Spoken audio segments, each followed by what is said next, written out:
பளீர் என்ற சிரிப்பு, கண்ணீர் என்ற பேச்சு, இவை மட்டுமல்ல, அண்ணன் ராமநாதன் என்பவர்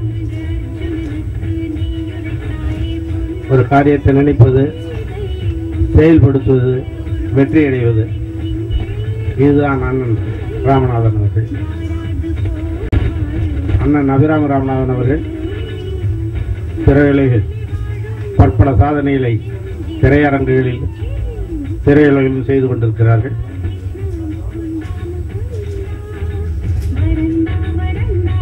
அந்த அளவில் அண்ணன் அவர்களுடைய அற்புதமான சாதனையில் ஒன்றுதான் இந்த ரோபோ திரையரங்கம். அண்ணன் அவர்கள் இந்த அளவு வெற்றி பெறுவதற்கு அவருடைய குடும்பத்தாரின் ஒத்துழைப்பு இருக்கிறது என்றால் மிகையாகாது. அண்ணன் அவர்கள் இதுபோல பற்பல சாதனைகளை செய்து பல பேருக்கு வழிகாட்டியாகவும் பல பேருக்கு நன்மை செய்து கொண்டிருப்பவராகவும் தொடர்ந்து திரையுலகை வாழ வைப்பும் ஒருவரில் அவராக இருந்து கொண்டிருப்பது போல என்றென்றும் இருக்க வேண்டும் என்று அவரையும் அவர் குடும்பத்தாரையும் வாழ்த்தி இந்த வாய்ப்பை வழங்கியதற்காக எனது நன்றியை தெரிவித்து அமைகிறேன். நன்றி, வணக்கம். ஒன்று நாம் பாராட்ட வேண்டும் என்பதற்காக பாராட்டுவது, இன்னொன்று ஒரு மகிழ்ச்சியில் கலந்து கொள்கின்ற மகிழ்ச்சியில் பாராட்டுவது, இன்னொன்று வியந்து பாராட்டுவது. இந்த இடத்தில் நான் இந்த நிகழ்வை வியந்து பாராட்ட விரும்புகிறேன். ஏனென்றால் தமிழகத்தில் படங்களுக்கு தியேட்டருக்கெல்லாம் ஆள் வர்றதில்லை அப்படின்னு சொல்லிக்கிட்டு இருக்கிற இந்த நேரத்தில் ஆளுங்க வர்றதுக்கு என்னென்னலாம் செய்யணுமோ அத்தனையும் ராமநாதன் செட்டியார் சார் அவங்களுடைய தியேட்டர், எல்லா தியேட்டர்லையும் எந்த தியேட்டரை வந்து பார்த்தாலும் இப்போ இங்கே உட்காந்து கொஞ்ச நேரம் இதை பார்க்கும்போது இந்த சினிமா உலகத்துக்குள்ளதான் நாங்களும் 45 வருஷம் இருந்து குப்பை கொட்டி இருக்கோமான்னு யோசிக்கிற அளவுக்கு அந்த அளவு புதுமையாக இருந்துச்சு. இது இன்னும் அவர் நிறைய முயற்சிகள் எடுக்கணும். அது மட்டும் இல்லை, இந்த மாதிரி ஒரு 3D படத்தை அவர் தமிழில் தயாரித்தா நல்லா இருக்கும்னு நான் நினைக்கிறேன். ஏன்னா அவரால் முடியும். அவருடைய குடும்பத்தை இங்கே பார்க்கும்போது எல்லாத்துலேயும் அவங்க எல்லாரும் ஒன்றா இருக்காங்க. இதே மாதிரி போய் எங்கெங்கேயோ தேடி இந்த சீட்ஸ் எல்லாம் கொண்டு வந்திருக்காங்க. அது மாதிரி எங்கெங்கேயோ போய் இதெல்லாம் கொண்டு வந்து மாட்டி விட்டுருக்காங்க. அது மாதிரி இந்த படம் பார்க்கும்போது எவ்வளோ நல்லா இருந்ததுன்னு உங்களுக்கு தெரியும். அதே மாதிரி ஒரு தமிழ் படத்தை அவர் எடுக்க வேண்டும், இன்னும் மேலும் வளர வேண்டும், இந்த தொழிலில் அவர் இன்னும் சாதனைகள் புரிய வேண்டும் என்று வாழ்த்தி விடைபெறுகிறேன். நன்றி. விழாவுக்கு வந்திருக்கும் நண்பர்களே, பத்திரிகை நண்பர்களே, ராமநாதன் அவர்கள் கிட்டத்தட்ட ஒரு 40 ஆண்டு காலம் என்னுடைய நண்பர். அவருடைய வீட்லேயோ வேறு எந்த தேட்டரிலோ எந்த விழாவில் இருந்தாலும் புதர் தேட்டரிலிருந்து இன்று வரை நான் எல்லா விழாவிலும் கலந்துருக்கேன். அவர் பணக்காரர் இருந்து எது எடுத்தாலும் எதை செய்யும் நினைக்கிறாரோ அதை செய்யாமல் அவர் தூங்குவதில்லை. பண்புள்ளவர், மற்றவங்களை பாசம் கொடுத்து வளர்க்கக்கூடியவர். 24 மணி நேரம் இந்த தேட்டரை பற்றி அவர் திண்டு கேட்டால் இடையில நான் அவர் பாம்பே வச்சுங்க வேலையை போயிட்டு திரும்பி வரும்போது ஒரு படம் ஷூட்டிங். இப்போ நான் ப்ரொடியூசர், எனக்கு அந்த வேகங்கள் வரைக்கும் அவர் ஒரு தேட்டர் ஓனர். ஃப்ளைட்டில் வந்து என்ன அவருடைய காலையில் வீட்டு கிளப்பிட்டு அவரை வந்த காலம் அந்த ஷூட்டிங் எடுக்க போகிறேன். நான் சற்று யோசித்தேன், இது வந்து எங்களுக்குள்ளே நாங்கள் பெருமை பேசுறது தூக்கி பேசுறது நல்லா இருக்கு, உண்மையில பேசுறது நல்லா இருக்கு. இது என்னை பொறுத்த பார்த்து அவர் வீட்டுக்கு போனால் மனைவியாதவர் அவர் உட்காந்து தேட்டரை பற்றி பேசிட்டு இருக்காரு. எப்போ பார்த்தாலும் இதே தான் என்ன பண்ணலாம். இப்போ சொன்னால் 3 வருஷத்துக்கு முன்னாலே பிளான் பண்ணிருக்கேன்னு சொன்னால் இந்த 3 வருஷத்துக்கு எத்தனை தேட்டர் பிளான் பண்ணி வச்சிருப்பார்.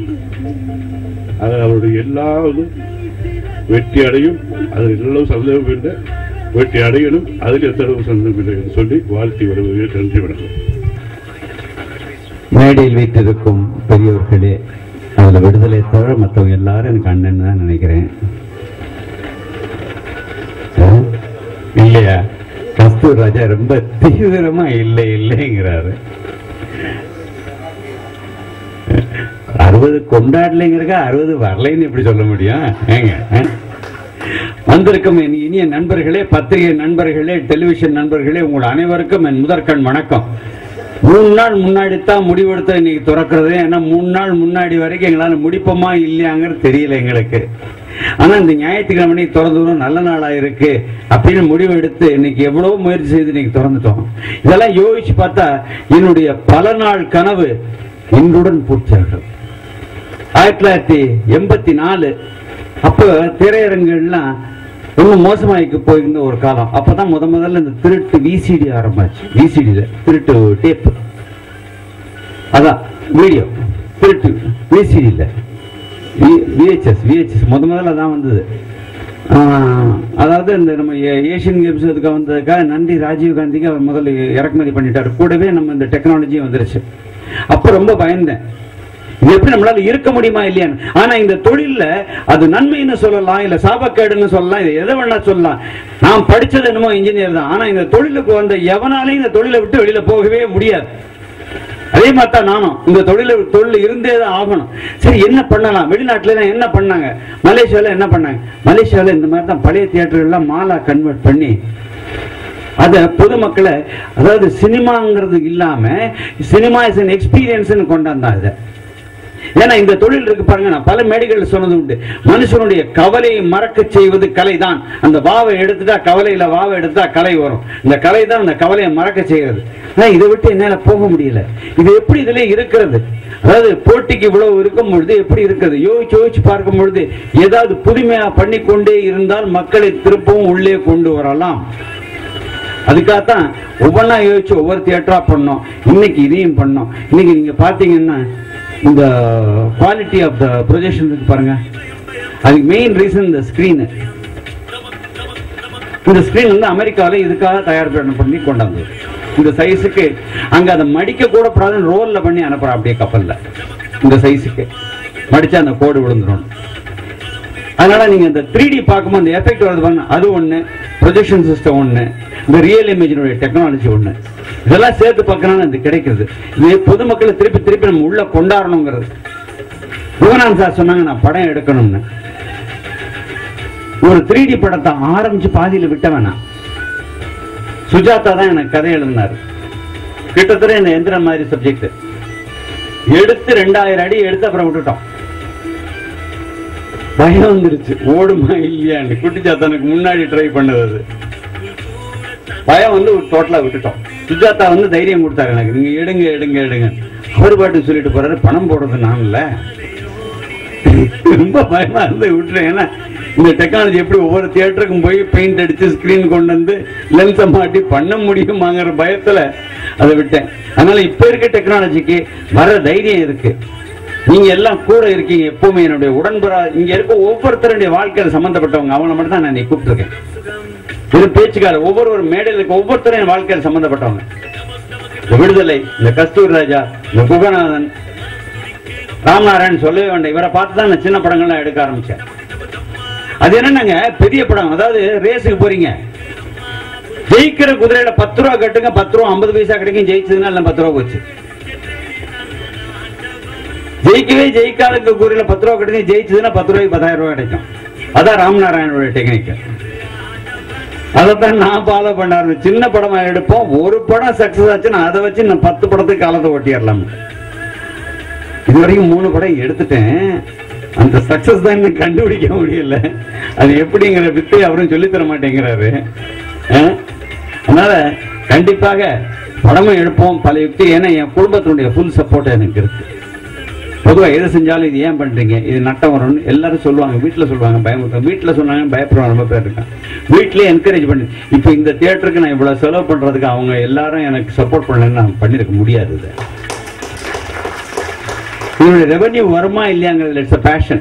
படம் எடுக்கிறது வந்து மற்றவங்க லைக் பண்ணு. இப்போ எல்லாரும் இங்க சந்தோஷமா நல்லா இருக்குன்னு சொல்ல சொல்ல இதை கிரியேட் பண்ண எங்களுக்கு எவ்வளவு சந்தோஷமா இருக்கு.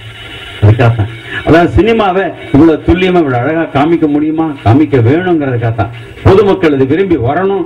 வீட்டுல ஹோம் தியேட்டர் கட்டுறதை விட்டுறணும். திருட்டு விசிடிய பார்க்கறது திருட்டு வீசியோ நிஜ வீசியோ பார்க்கறத விட்டுட்டு இங்க வரணும். அப்படி ஒரு நல்ல எண்ணத்துல தான் இந்த மாதிரி ஒவ்வொன்றும் பண்ணிக்கிட்டே இருப்போம்.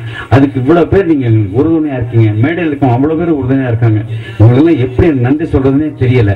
அதனால மேலும் மேலும் சினிமா துறை, அன்னைக்கு யாரும் என்னை ஒரு இன்டர்வியூல கேட்டாங்க, சினிமா அழியுமான்னு.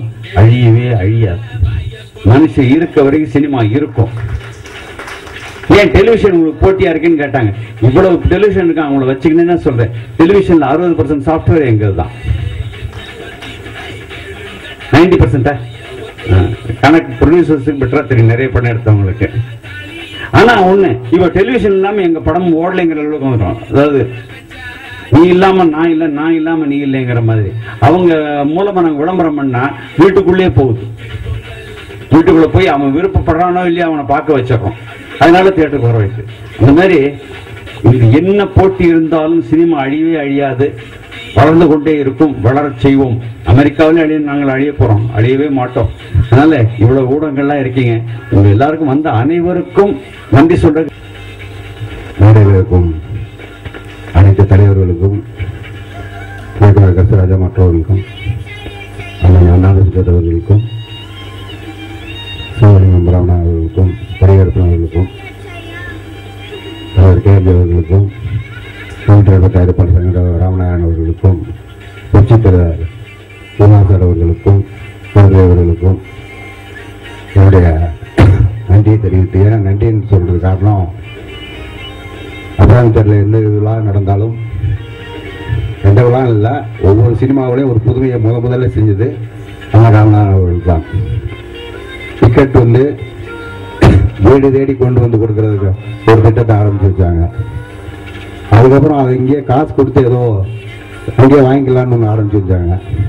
அதுக்கப்புறம் வீட்டுக்கே வந்து டாக்ஸி வந்து கூப்பிட்டு வர மாதிரி ஒன்று ஆரம்பிச்சு வச்சாங்க. அதுக்கப்புறம் இப்போ தேட்டர்லாம் மாற்றி மாற்றி தலைவரோட நீ சொன்ன மாதிரி யாருக்கா போர் அடிச்சிச்சுன்னா வேலை தேட்டரை பார்த்துக்கிட்டே பொழுது போயிடும் அப்படிங்கிற மாதிரி தேட்டரை டெக்கரேட் பண்ணி அது மாதிரி ஒவ்வொரு புதுமையும் சென்னை நகரத்தில் முதலாக ஆரம்பித்து வைத்தவர் அவர். இன்றும் அதை கண்டினியூவாக செஞ்சிட்டு இருக்காரு. அதற்கு உறுதுணையாக ஆட்சி அவர்கள் இருக்கிறார் சொன்னார். கஸ்தூரி நிறைய பேர் சொன்னார். அவர் ஆட்சி தான் முன்னாடி படுத்தி அவர் பின்னாடி டைரக்டரே ஆட்சி தான்.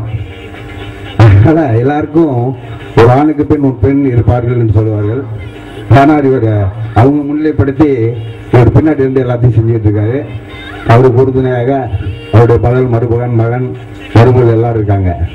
பொதுவாக எங்கள் சமூகத்தில், நகரத்தார் சமூகத்தில் ஆட்சிகளை அவர் வெளியே விட மாட்டாங்க கூப்பிட்டாலும். ஆனால் நல்ல கூட ஒரு வாரத்துக்கு முன்னாடி மதுரையில் ஒரு எங்களுடைய நகரத்தார் சமூகத்தில் பேசையில் இதை சொன்ன, அது அவங்க காதுக்கு வந்துச்சானு தெரில. தலைமையாட்சி மாதிரி எல்லாரும் வந்து எங்களுடைய பொறுப்புகளை பகிர்ந்து விடணும் அப்படின்னா வெற்றிக்கு அங்கே ராமநாதன் மாதிரி எல்லாரும் வெற்றி பெறதுக்கு வசதியாக இருக்குன்னு சொன்னேன். ஒரே எங்கள் கைதட்டல் எங்கள் சமூகத்தில் அங்கே எங்கேதான் எங்களுக்கு என்ன மொத்தமே இருந்தாங்க.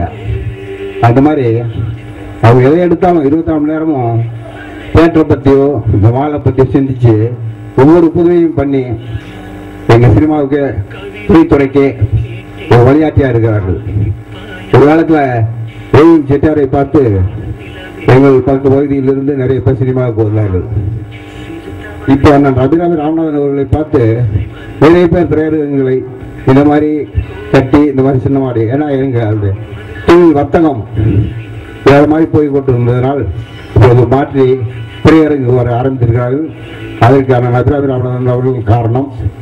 அவர் நடத்தும் அத்தனை விழாக்களுக்கும் நான் வந்திருக்கிறேன். அதுபோல் இன்னும் பல திரையரங்குகளை ஆரம்பித்து பல விழாக்களை கொண்டாட வேண்டும். அதில் நானும் கலந்து கொள்வேன் என்று கூறி